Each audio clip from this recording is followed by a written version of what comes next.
Hello YouTube, this is Attorney Augustus Corbett, and thank you for tuning in to Armed and Informed, a new YouTube channel and podcast that I created for the purpose of having some gun fun and informing you of the law.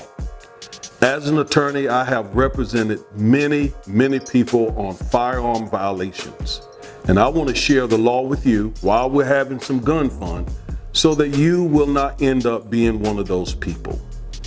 Now, nothing I say on my channel will ever be legal advice. If you're dealing with a specific situation having to do with firearms, what you need to do is contact a licensed attorney in your jurisdiction. Now, today, I want to talk about who can legally possess a firearm in the state of Texas. I'm going to tell you what Texas law says, and then I'm going to tell you what federal law says. So in Texas, a person may not possess, that means own or control, a firearm if that individual has been convicted of a felony or of domestic violence, and there has not been 5 years since that person came out of prison or off parole or off probation.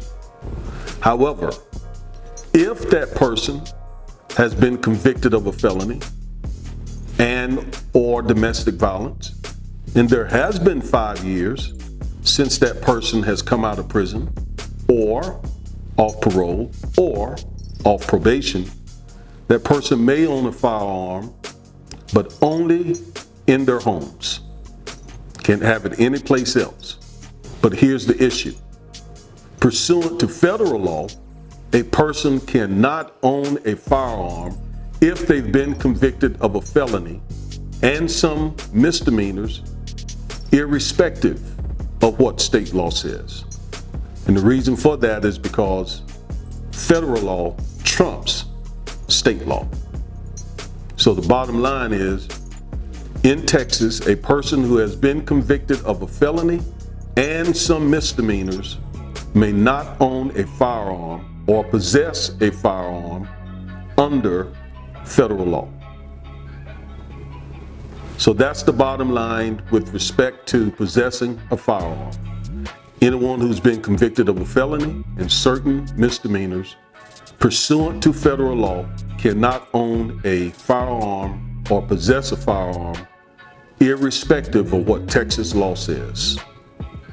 So in coming weeks, I'm going to talk about where an individual can take his or her firearm and where they can't take it legally.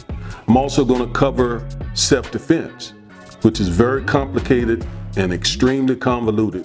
That'll take me a couple of videos. But we're going to have some gun fun, and I'm going to share the law with you. Now remember again, nothing that I share with you is legal advice. If you're facing a specific situation, you need to call a licensed attorney in your jurisdiction. Again, this is Attorney Augustus Corbett, and you have been watching Armed and Informed. Take it easy.